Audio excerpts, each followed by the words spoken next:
You know, the story is so emotional because it really touches everyone in the same way. It's about a young child, and she's on a journey, basically, which is the story of Viaggio. And she comes into this world, and she's very curious, like any child, and she meets these amazing people who guide her through her journey to find, you know, what's really within her the whole time.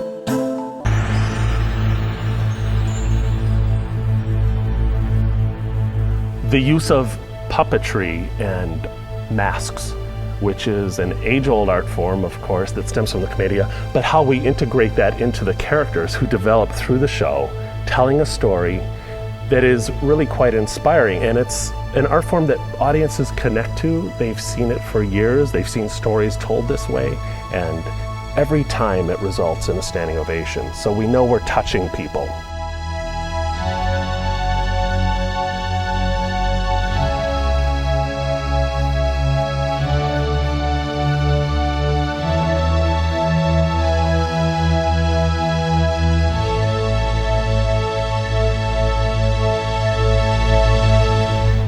When we first started this show in the early 90s, there really were no other traveling CiRCo shows except the one big one, and I think it's very clear that, you know, people often would confuse us or compare us, let's just say, and it wasn't interesting to us, actually. We were highly motivated to develop almost a new identity through this, and so what we did is took something old and made it new again. Much the way you could say that the great composers, the Verdis and the Puccinis of the time that were taking Commedia elements and integrating that into their operas, we wanted to take some of that and integrate that into a CiRCo type of performance. And it does create moments that the audience really connect to.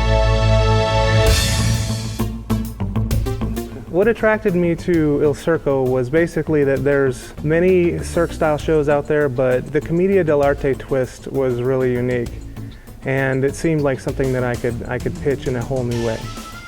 It's an alternative to programming because there's not a lot of things that are specifically good for family, as well as being something that is really good for people of all cultures.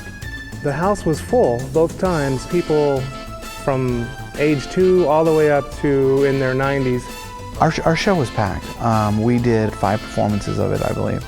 Every single one of them was sold out. The audience loved it, and I have to say, as a presenter, there's a number of different quality things that we look for. I mean, obviously the acts were great, but the costuming was really, really good as well.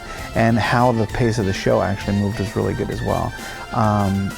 So much so that, you know, in every individual night, you know, people were giving it a standing ovation. When your patrons call you and write you letters saying how good it was, how much they enjoyed it, how much their kids enjoyed the show.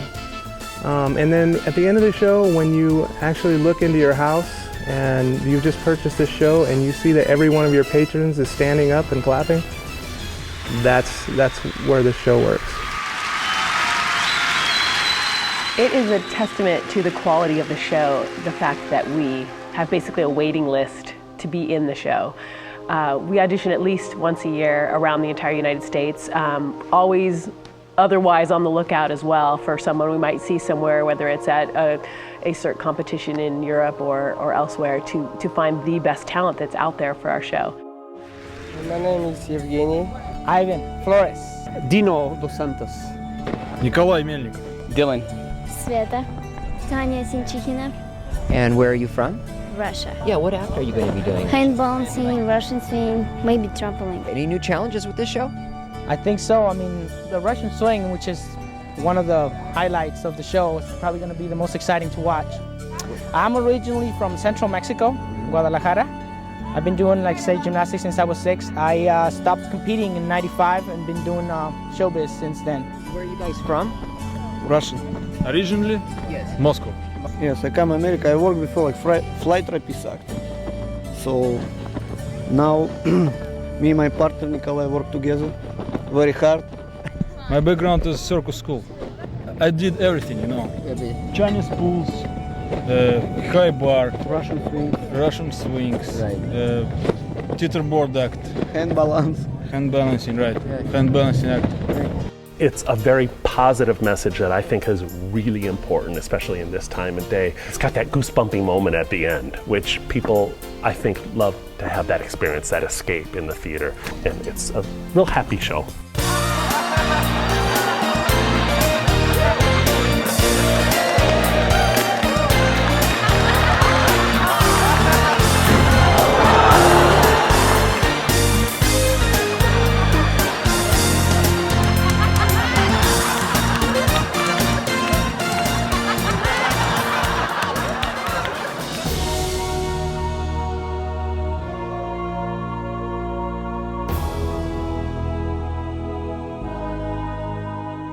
The main character of the show kind of has learned through this whole process, not too differently than what we have learned from the process of developing this show, that, you know, it's a journey. It's a viaggio. We call it viaggio. It was our viaggio. This story was developed over a very long period of time, and it was very heartfelt, and it's very real.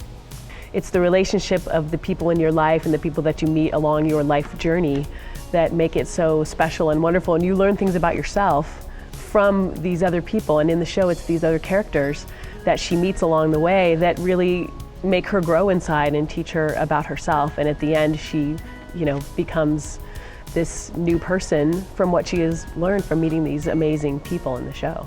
We've had 2 leads in the show that we started training when they're 4, not really tough stuff till they're 6, and they entered the show when they were 6.5 to 7 years old. So talk about a journey. We've seen them now grown up and they're in college.